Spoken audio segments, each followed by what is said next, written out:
হাজার কবিতা লিখেছেন। আমার দেশে বহু আশিক রাসূল দাবি করে 2 লাইনও নবীর শানে লেখে না। আরেক শ্রেণীর তো আছে নবীর শান তাদের সহ্য হয় না। যেভাবে ঠিক বলছেন বোঝা যায় বক্তৃতা করি আমি, আর ভয় পান আপনারা? এই যুবক ছেলেরা, তোমরা নবীর পক্ষে আছো না নাই?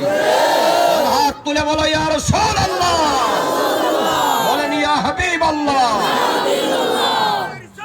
ইয়া রাসূলুল্লাহ।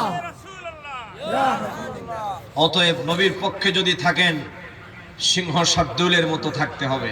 আমরা আল্লাহকে ভালোবাসি, আমার দয়াল নবীকে ভালোবাসি। কথা বলো ঠিক কিনা? আল্লাহর ব্যাপারে সরাসরি দেখা যায় না, কিন্তু আল্লাহর অস্তিত্বের অনুধাবন করা যায়। আমার বাবাজিরা শোনেন, কেউ যদি প্রশ্ন করে আচ্ছা আল্লাহ যে একজন আছে দেখাও তো দেখি, আচ্ছা বলুন তো আমরা কি আমরা বাপ দাদা দেখাইতে পারবো? আমাদের সদ্য গোষ্ঠী দেখাইতে পারবো না? দেখছেন নি ভাইজান, কি জীবনে দেখছেন বাজান? আমাদের সদ্য গোষ্ঠী দেখার কোনো সুযোগ নেই। যেহেতু আল্লাহ পাক বলেছেন লাইসা কামিসলিহি শাইউন, আমার কোনো মিসলিয়ত নাই, আমার কোনো উদাহরণ নাই। এরপরে আল্লাহ পাক বলেছেন লা তুদরিকুল আবসার, আমাকে কোনো দৃষ্টি শক্তি মুহাইয়া করতে পারবে না, দেখতে পারবে না।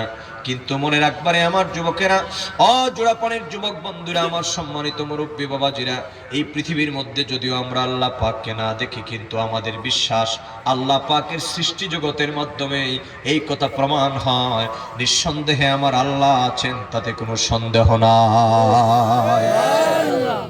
এইরকম একটা নাস্তিকের সাথে একবার আমার দেশের জাতীয় কবি সম্রাট কবি কাজী নজরুল ইসলামের একটা বাহাস হয়েছিল, মুনাজারা হয়েছিল, কনভারসেশন হয়েছিল। কবি নজরুল একবার একটা খোলা মাঠের মধ্যে দাঁড়িয়ে আছে, আর একটা নাস্তিক বেঈমান পিছন দিক দিয়ে আয়া কয়, কবি কাজী নজরুল, কি মিয়া খালি সারা জীবন আল্লাহ আল্লাহ করো মিয়া, তোমার আল্লাহ যে একজন আছে দেখাও তো দেখি।